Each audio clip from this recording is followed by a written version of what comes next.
Trailblazers Experience podcast, the podcast where we have candid conversations with women sharing their career journeys.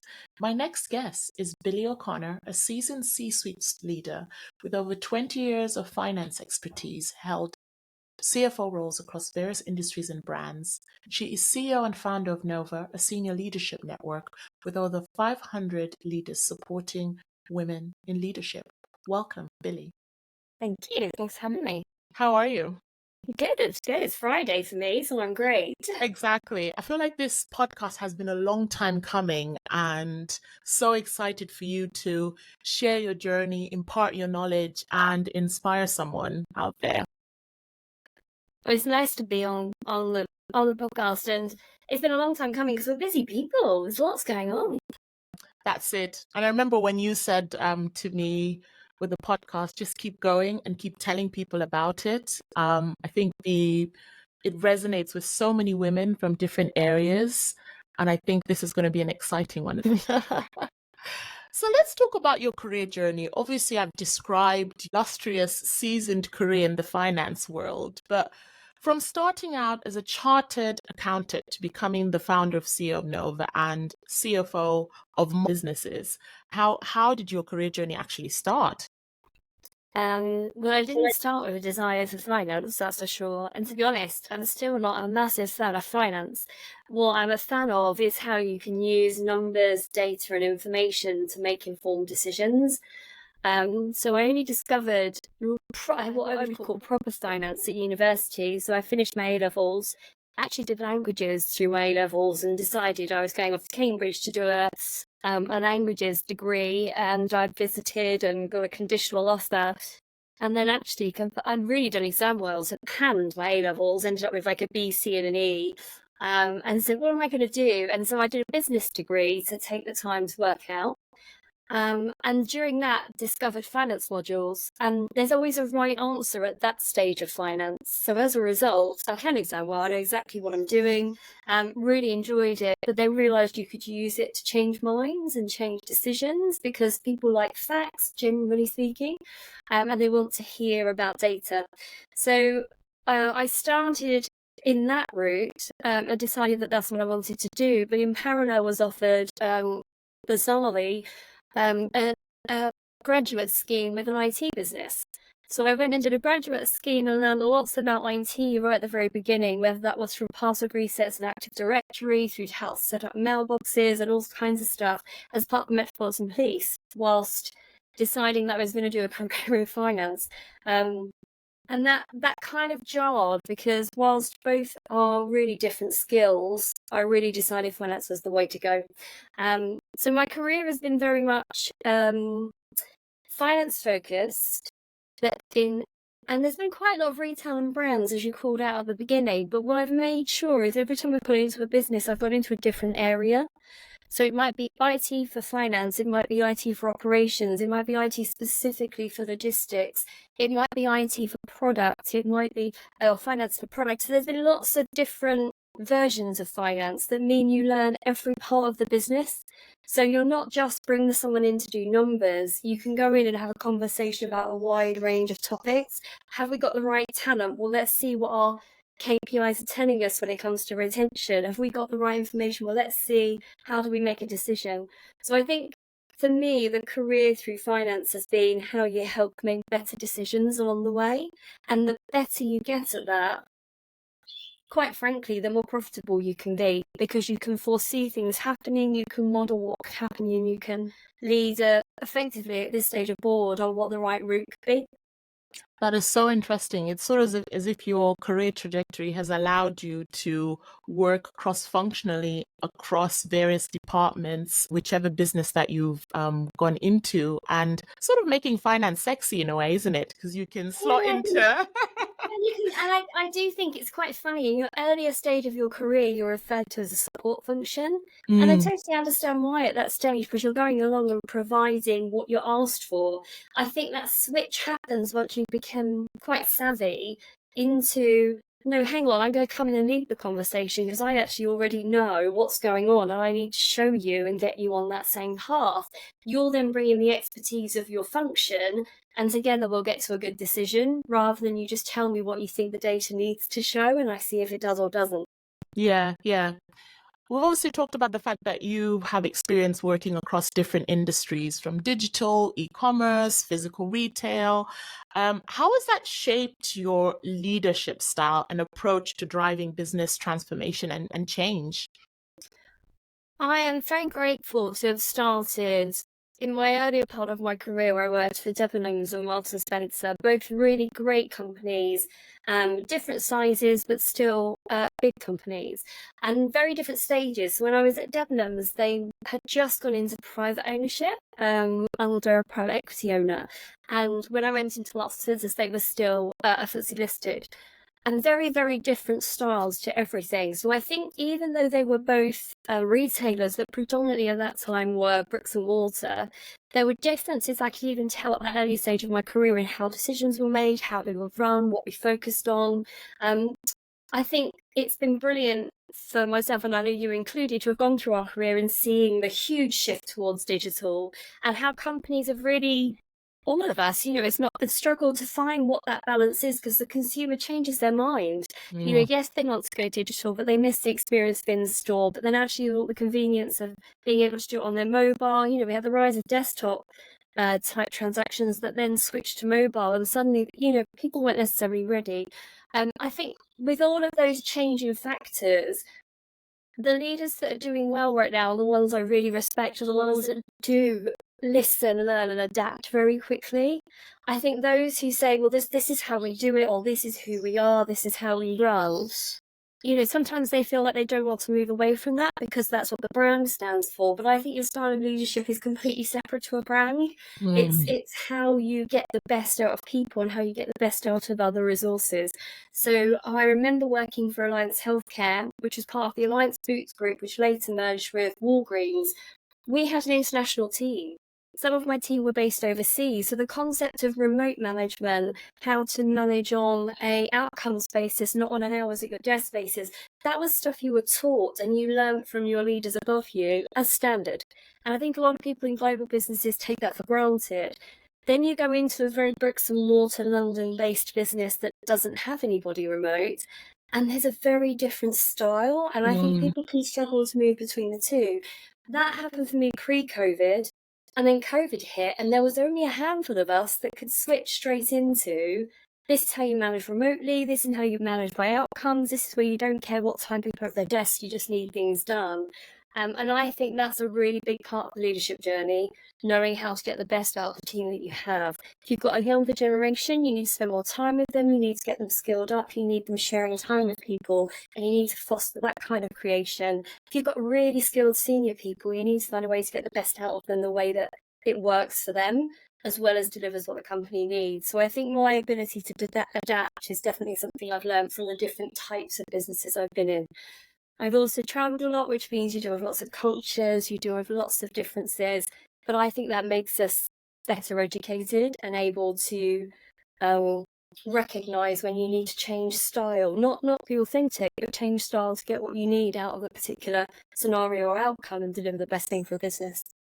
I mean, you mentioned the two key words there in terms of, being agile, and adaptability is so important. And, diversity of thought, culture, understanding different ways of working is so key. And there are industries that will be created now that probably didn't even, or sectors that didn't exist with AI and so on and so forth. So I think being flexible is a very big key to be able to have that helicopter view as a C-suite leader as well. I think the other thing as well for me is knowing when to lead and make the decision and drive forward, and knowing when to ask others because they will have a much better option. And I've worked with some great people. I've worked for two that really stick in my mind. And the thing they had in common was they would actually find joy in saying to me, this is my idea, now tell me why it's not going to work.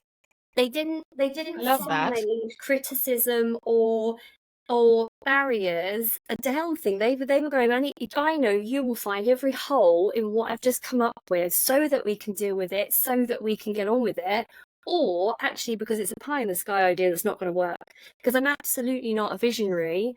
I am probably an incredible operator and implementer. So we Mm. can sit in a room and we can set strategy, and I will work out whether we can actually do it or not, or what we need in order for it to work. And also And what that the kind of risk is as well, isn't it? Yeah. absolutely. And I think that you need a really good balance around the table of a board. I know exactly who I am, what I can bring, and I know what I don't bring, and therefore need to find those complementing skills in the team around me.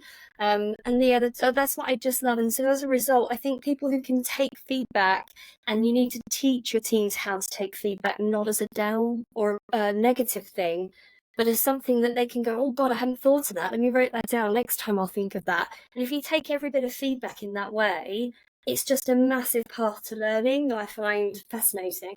That's why I like meeting a lot of people, because they normally Yeah. all give me their thoughts. So Oh yeah, that's definitely one of the things. I always, when I meet someone new, I think, okay, what is one good thing I can take away from them, and one thing that I don't want to take away from that as well. So there's always absolutely, and not every opportunity. opinion is right. It's just an opinion sometimes. Can you share some challenges or setbacks that you faced in your career and how you overcame it? Because especially as a woman in the industry, in the sector that you're in, you must have had some experiences where you think, I wish I could tell my younger self this, or I could inspire someone else to navigate that too. Yeah, I think there's loads that we know from, and I think the one that sticks in my mind is probably that when there is bad behaviour happening at any level or by any member, I think we need to be brave enough to call it out. And if I look back to 2 or 3 occasions during my career, I know now absolutely it was bad behaviour, and I know to recognise it now, and I know to call it out now. And there's very professional ways to call out bad behaviour. It doesn't mean get combative, it doesn't mean be difficult in a meeting in front of lots of people. It can be an off the record conversation with that person who is clearly not giving the level of respect that somebody else or you deserve, whatever the scenario might be.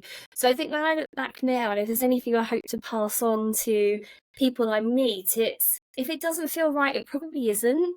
And therefore asking for can we grab a coffee, by the way, I want you to know how you're making me feel, that's actually not a bad conversation, because some people don't realise, some Mm. people do, and it gets fronted into a difficult conversation. And I think we need to learn those skills for difficult conversations, because you can't be a good leader without it, because the world isn't fair. It doesn't all happen as it should, and you have to be able to recognise that bad behaviour, whether it's in a peer, whether it's in someone you work for, or in your team, between 2 team members. As a manager, it's not a HR issue. It is your issue to make sure your team works effectively and can actually collaborate, and it's for you to make sure that that's happening well. I mean, I totally agree with that. That is so interesting. And just circling back to teams and developing high performance teams as well. What are some valuable lessons you've learned about really managing teams and managing stakeholder relationships at exec levels? There's always the saying of how you manage upwards and downwards, but what are some nuggets you'd love to share on that? Okay. So in terms of building a team that's in your team, I've always hired for attitude and ability to learn rather than the skills they walk in with on day one. Yes, of course, I couldn't bring somebody in who wasn't a qualified accountant if they have to be a qualified accountant in order to do X. I couldn't bring in somebody into a HR function who's never done HR before.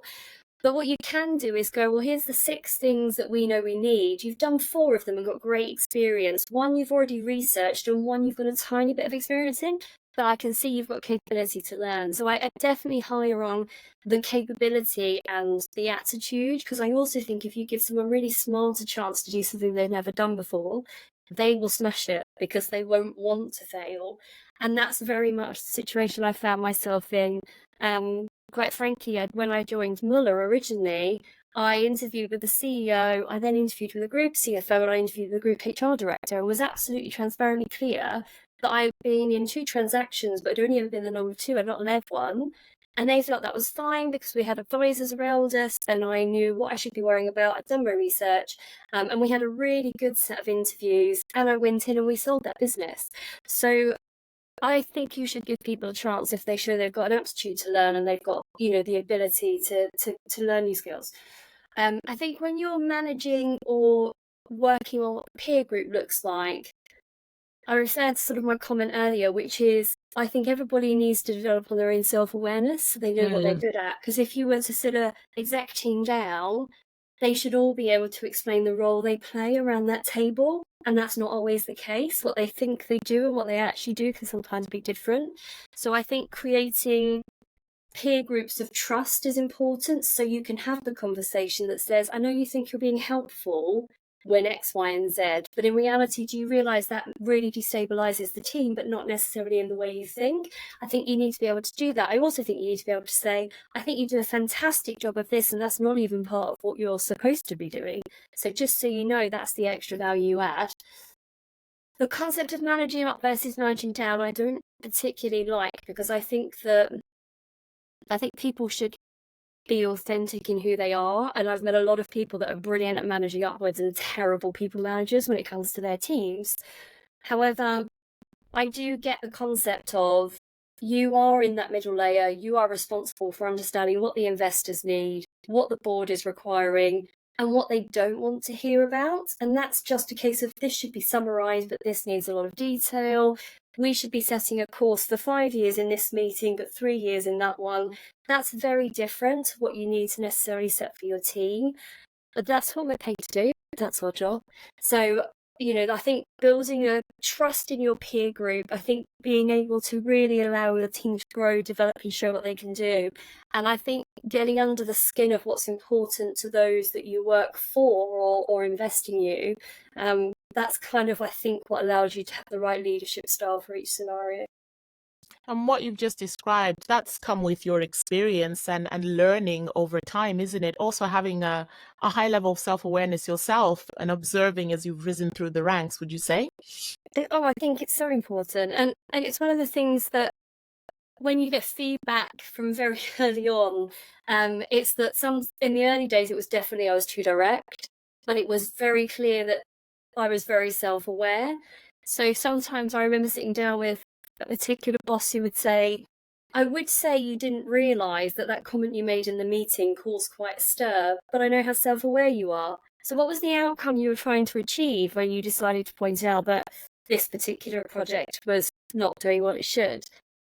So I am aware when I'm doing things that might cause a bit of destabilisation, but sometimes I think we need to have that. I don't think we'll be yes men. I don't think we should all just be going in the same direction because someone said so. I think we need to pressure test all along the way, especially with the current climate. So definitely. I think the different cultures, different industries, different management teams all add to your toolkit and you choose what to take. Yeah. Someone said to me, also know your audience, and similar to you, saying, what outcome are you trying to achieve with what you're about to say? And that always runs through my mind. Yeah. Honestly, what outcome do you want is what you should go into almost every interaction with, because I do struggle with this in some of the meetings I'm in or some of the forums I'm in with some female leaders who can get very frustrated that there wasn't a fair conversation around the table, or there might not have been things that went a certain way, or that they might have in some scenarios had to pander to a senior male leader in order to get something done. I'm honestly in the zone of what is the best outcome that we want from this meeting, interaction, whatever it might be. And as long as I am still a good leader and authentic in what I'm doing, if it requires me to adapt my style a little bit to get to the outcome, I can get on and do that. It's really not the end of the world. And that's not just a male or female thing. I've worked for female leaders where the style of, that's a brilliant idea, I wish I'd thought of that, when they've just put it back to what I've already said. Let's just get it over the line and get it done, because that might be a positive impact for a whole bunch of employees. I'm not going to argue about who came up with the idea. I just want to get it sorted. Yeah. I'll deal with who gets the credit later. It's really not as important. Yeah, I love that. That's a really good nugget. So let's talk about some key milestones, and you've mentioned one yourself. You've recently led a successful transaction to conclusion. So tell us more about this experience and really in terms of from your perspective as a leader and the key factors that you feel with your experience led to that success. The first thing when it comes to any transaction of any kind, so a transaction can be a sale from a founder to a new owner, it can be a business to a private equity owner, it could be an IPO where you actually get listed on a stock exchange. So there's lots of different versions of a transaction. In this case, it was a sale by a privately owned business to another privately owned business. first of all, yes, I won't downplay that I did a very big leading part in it. There is nothing that's done in isolation. There is a whole team, because the sheer volume of expertise needed on that kind of thing, which is no different to maybe some of the big complex projects you think about, whether that's ERP rollouts or whatever it might be. Not there is no one skill needed. So there are lots, whether it's tax, whether it's legal, whether it's really detailed financial information, all sorts of things. And actually the role of a transaction director as well. So we have an excellent lady who worked in the team. She was who was hired in by Mueller. I went and found her, a lady called Sambri, and she was just, sometimes you need that person in the room that is keeping everybody on track with what their responsibilities are and what needs to be happening. And some of those roles, you don't realise how incredibly important they are for keeping everybody on point and making sure things happen. I think my biggest learnings out of it were, don't underestimate the work and the hours that are required, because timelines shift very, very quickly. Also, don't undervalue your team, because it isn't something you can do on your own. And they are still the same as you, balancing running a business, doing all of the BAU, coping with a difficult economic climate, plus also dealing with something that was quite a big deal. So I think making sure everybody is aware and appreciated of what's going on, and it's not just considered BAU, is quite important as well. And then I think really staying close to your peers, in my case, the exec team and the CEO I worked for, if we hadn't stayed very tight throughout the whole process, things could have got off track very quickly. So we ended up having to share responsibilities, set different people responsible for things so other people get on with other stuff, and we just had to really trust each other. And I don't think it would have been possible without that kind of trust built in advance of doing something like this. I think it would have been a lot harder without. Ah, that's amazing. I mean, it circles back to all the things you've talked about, that you're only as good as the team that you have, and the communication and the trust and sharing those responsibilities. And like you said, having someone who's sense checking and keeping everyone on track, because we all know how quickly things can be sidelined in any project or things that you're trying to do. Well, different agendas or competing priorities. Sometimes you need someone that doesn't have one. Yeah, They only have the exactly. outcome of this one thing to worry about, and therefore they'll keep us all honest. Let's talk about Nova. And you've described yourself as a fierce advocate for women. What inspired you to establish the Nova community, and how has leading the senior leadership network impacted your own professional, personal growth, and also thinking about the advancements of women in leadership positions? Oh, it's quite a lot to unpack there. What would I say? I would say, first of all, I describe it when I do a lot of the introductions as a happy accident, because I'm definitely not a community leader and I'm definitely not an event organizer. What I am, though, is somebody who recognizes smart people. And as I mentioned at the beginning, I like spending time with people and learning from them. So pre-LinkedIn, pre the internet as we know it now, it was, you had to take the telephone number of somebody you liked. It wasn't mobile, I'm not that old. And then you'd have to arrange to meet them, and then you would meet them for a coffee. And that was all while you were in sort of a certain area. So therefore your pool of people you could meet was relatively limited, but you had to put a lot of effort in.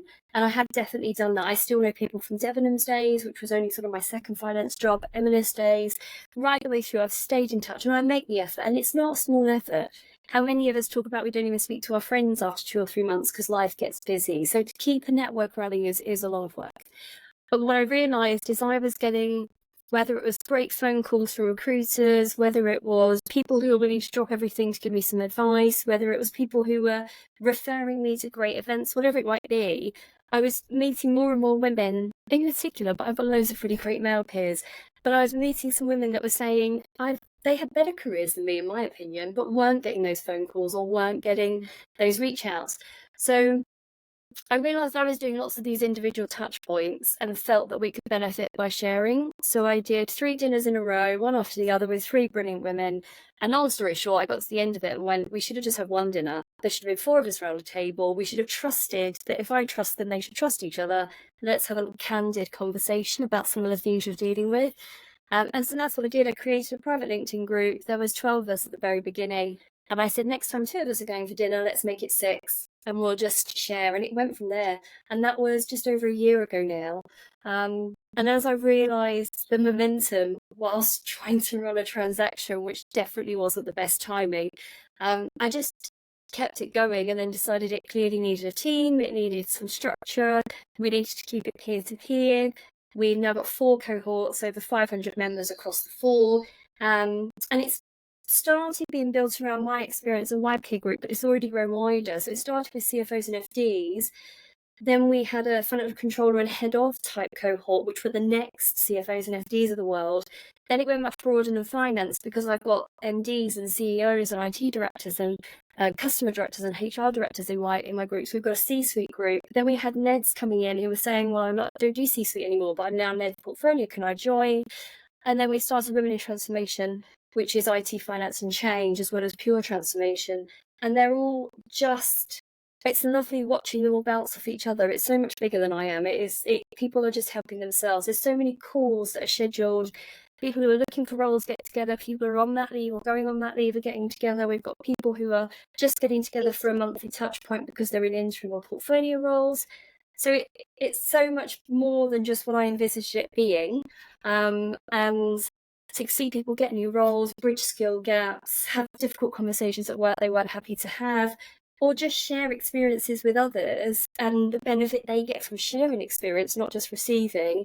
It's fun. It's definitely a lot of fun. And I've met some great people. It's how we met, right? It's amazing. We met at Retail Hive. I do remember the Retail Hive event, but what kept it going was the connections I do out the back of that stuff. So well done, Retail Hive, just getting that in there.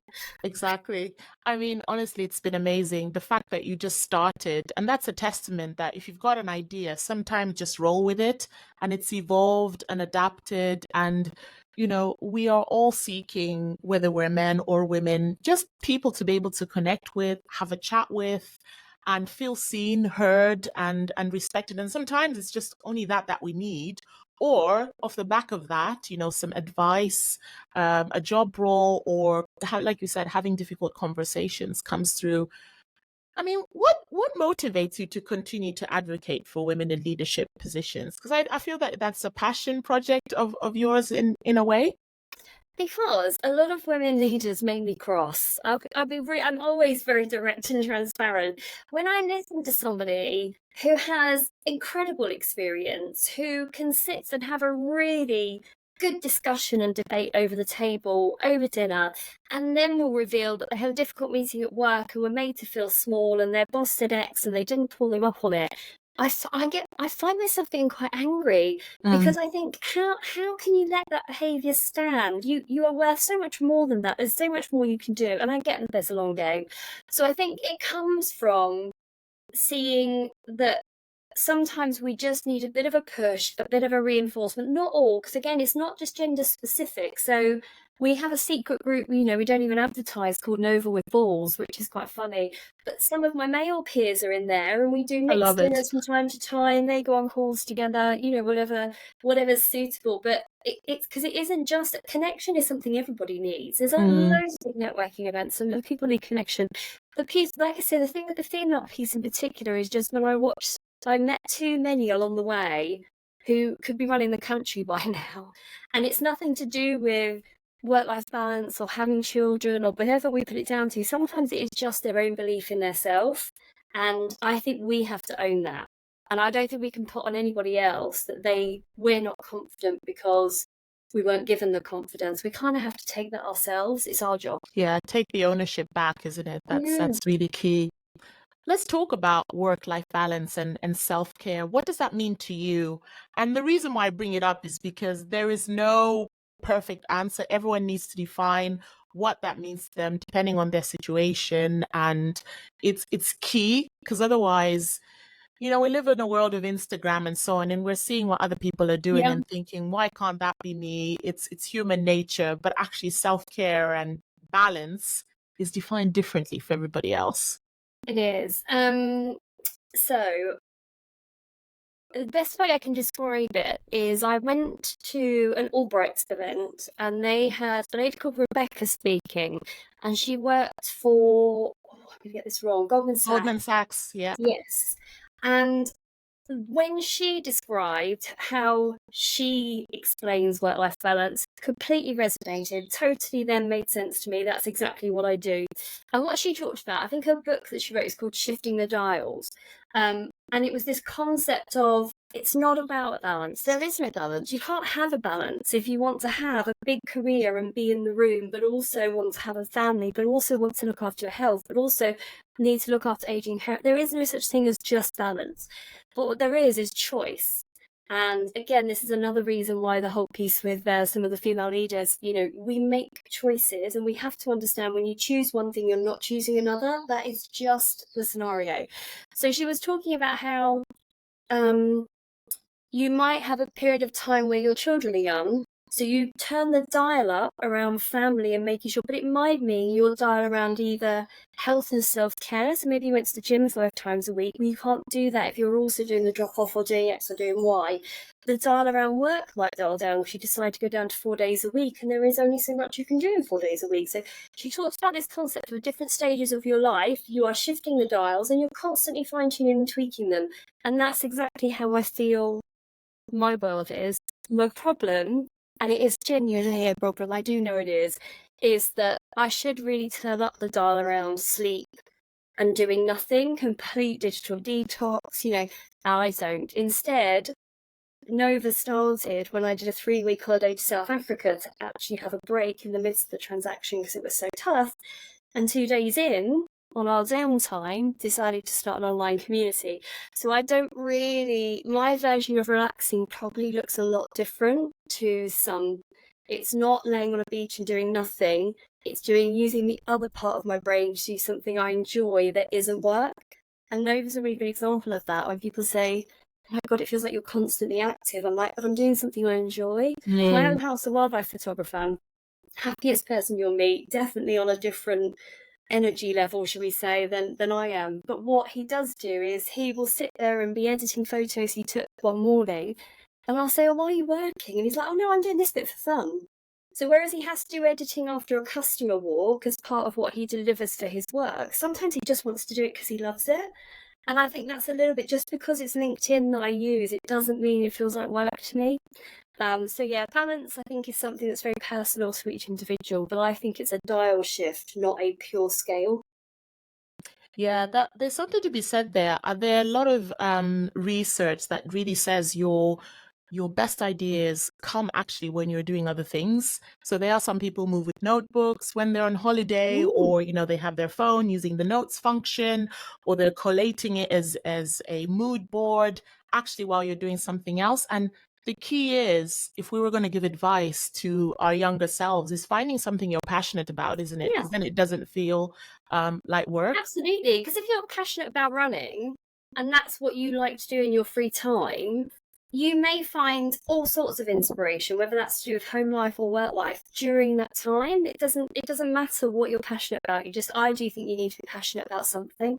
Because I think it creates energy. I think it creates enthusiasm. I think it makes you an interesting person as well. I love meeting people, and I don't care what their passion is. It could be something I've never heard of. But if they're really passionate about it, you catch on to it and you want to hear more about it and be part of the discussion. So yeah, I think that's quite a big thing for me. And also makes for interesting discussion points around the table, isn't it? Because then it's diversity of thought again, which we know is not only important in your personal interactions with people, but professionally too. Yeah, absolutely. What's next then for Nova? Where do you see it going? Obviously, it's a year in. I keep saying all the time, we will close it when it no longer does any benefit for people. So we started it saying this might only run for 3 months, because once everybody knows each other, once everyone's updated their profiles properly, once everybody is on everybody's recruitment radar, once we've found ways to bridge knowledge gaps, it's not going to be needed, but it's not showing any signs of stopping. So the Women in Transformation cohort that started in January has now already started to grow, and that's already starting to build, and it's doing a number of events in its own right. And then last week became, where is the HR and people officer version? So where can heads of HR get together? And I did a bit of a look around, and there's a couple of communities, but probably not one in the same sphere as what we've built for Nova. So that's probably coming based on the messages this morning when I asked if there's an interest level. The other part as I mentioned, part of the frustration I have in some of the conversations I'm in is the self-belief, the how to have difficult conversations, that actually I think a lot of them could.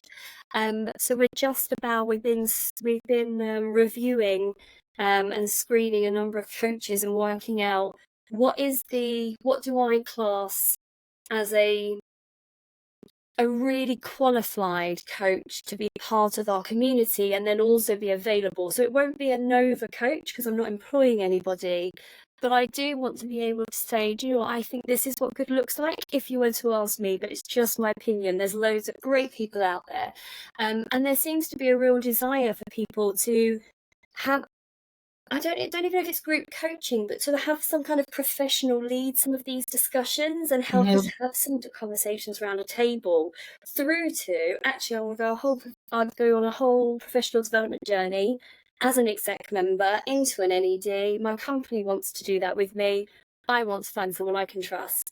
So I think that will be the next space we'll see quite a lot of activity in coming really soon. And that will be one of two things. It will either completely take off because I've hit it on the head in terms of exactly what's needed, or it will be something where people go, yeah, I'm going to dip in a little bit and out, but actually, that's not the direction I want to go. But I think that's what's the nice part of this community. We get instant feedback, and people don't mind that it's a safe space to share their opinion. So sometimes we've signed up with a recruiter, we really haven't had a great experience. I've had that feedback and we've knocked it on the head very quickly, because they haven't had the matching of brand and values that I have envisaged, and I've told them that that's what I want. So I like that we can test and learn, and we've got a whole forum of people that will give us feedback really quickly. That's amazing.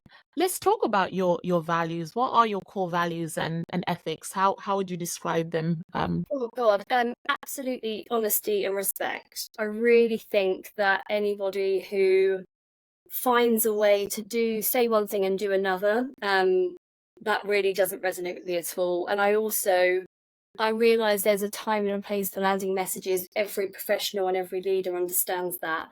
But I think there's a difference between managing messaging because of sensitivity, whether that be legal, whether that be employment related, whatever it might be, and point blank lack of disrespect or lying. I think there's a difference. So that really, really is important to me, which in my world links to authenticity. You know, being one thing and saying one thing and being another, I think is a problem. So I think theirs are the pretty core.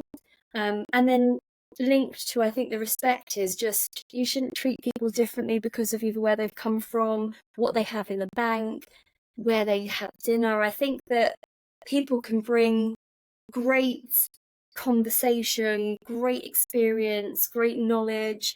It's not all the same type. So I feel that there's lots of value to be added from lots of different individuals, and we need to respect that. So yeah, I think that's kind of really at my core, and everything else is then a build on from that. Because I've got as much admiration for my grandmother, who was a school dinner lady and could turn a budget of the equivalent stay of maybe 30 quid into a meal for, I don't know, 150 kids en masse. I've got as much respect for somebody that can do things like that and cope with lots of, foster children coming through and finding ways to clothe them with a very small budget from the foster care system, to, a career person like my mother who went through and became incredibly senior in the Met Police, but had very different skills that I can absolutely respect, relate to, and want to follow in the footsteps of. They're just quite different. Yeah. And really, from what you're saying, there's that foundation that you had growing up that has obviously transpired into everything that you do and your values as well. It resonates, really. Yeah, we come from good genes, we say, in our family. We've definitely got career women of a type, without a doubt. What are your future aspirations, Billie? Because you've had an illustrious career. If someone looks at it on paper, where do you see yourself next 5 to 10 years, or is it too far to even think that way? Well, I don't do life plans as such, much to most people's annoyance, because they do want a plan. I just know that I will take, so for example, I will take another role. I'm in a couple of processes at the moment. I'm speaking to a number of people around different things. I don't want to start until September, so that I give my other half some well-deserved time away from work. But I think I don't tend to decide on a path. Like, I decide on wanting to work with really good, really smart people so that I'm constantly learning as well as adding value in my area. And I want to work for a business that I respect and admire. And there's a couple of businesses that I just wouldn't work for just because of a, mismatch of what they actually do for a living versus values and things that I value. And I need to be learning all the time. So there are some really lovely roles that come up, and then I go into the detail of it and think, oh God, in about 6 months I would be wondering what to do with myself. And some people I know think I'm mad because they say, but that's great, you get paid what you want, you could probably do the work in 4 days, it would give you more time to do other stuff. But that I get my enjoyment from doing a really engaging, interesting role where I learn all the time. So I think I can't tell you what the path looks like, but I can tell you I'll be doing something really interesting. It will probably be quite hard because I'll have to learn a lot doing it, but I will definitely make sure I'm working with good people that I respect and want to learn with. But I think that also comes with maturity, because I've also been thinking about that as well. The goals that I set, when I was 20, I was like, I had this 5-year plan, this salary, this position, etc. And now, in my early 40s, it's all about, right, what is the mission? I love you, Billie. But really thinking about, like you said, what makes me happy? I want to always be learning, what are the new industries and sectors coming up? How can I be challenged? I think those are the things that play in my mind. And actually then your options are probably even wider. Whereas if you limit yourself to specific companies, specific, sector, specific, etc., then you're limiting yourself as well. Yeah. And I don't want to, some people have very clear views of what they want to do. And I meet even through Nova, I meet some people who tell me categorically they like this industry, they're staying in that industry. I don't mind saying that they're wrong. It's just not what works for me. And that's why, when people go, oh, you've got a big retail background, I'm like, well, I have. But actually, basically, if I take Debenhams, I didn't really work in the retail part of Debenhams at all. I ran the logistics finance side, which meant that I spent all my time with the logistics director. We had an external 3PL, and I spent most of my time at the external 3PL dealing with all of the logistics KPIs, the costs associated, monitoring it on a weekly basis, understanding, because that was our biggest cost centre. It was like 40-odd million back then for Debenhams. So it wasn't really a retail finance role, it was a logistics finance role. So even though it looks like the same sector, I've made sure it's been very different along the way. And that's why I think it's very active. So it doesn't surprise me you're thinking through the whole, how do I stay challenged? Because the industries are changing so much. Yeah, industry agnostic is definitely the way forward, I think. Let's talk about trailblazer tips. You've shared your amazing story. What advice would you like to give to the audience listening now based on your own career journey so far? Just an echo of earlier, which is I really think it's important to know yourself, what you want, but also really who you are. Like, how do people describe you when you're in a room? And if you're not sure what they say, probably time to ask. Because what you think you deliver or what you think you come across as and what you actually do can be very different. So I think self-awareness is incredibly important, and it will make it so much easier for you to find the right role, get into the right team, and so on. And then the other part, I think, is just the whole be curious, ask questions, want to learn. You don't have to work 100 hours a week to be curious and be learning. Whatever your work pattern needs to be, whatever your choices are, I still think being that little bit curious about wanting to learn something new, whether it's in your work life or your home life, I think keeps us young and keeps it interesting. Billie, thank you so much for taking the time to come to the Trailblazers Experience podcast. I've taken already some notes and some tips for myself. And I'm sure the audience will really appreciate that. Oh, well, thank you for having me. And thank you for being such a instrumental part of Nova outside of this, because we see each other really regularly. It's lovely to have you on board. And I think some of the honesty and the things that you share with the group as well allows us to have really good, robust conversations. And that's incredibly important. So thank you. Thank you very much. So audience, this has been the Trailblazers Experience podcast. Tell another woman about the podcast, and remember to follow, like, share, and look forward to next time. Thank you.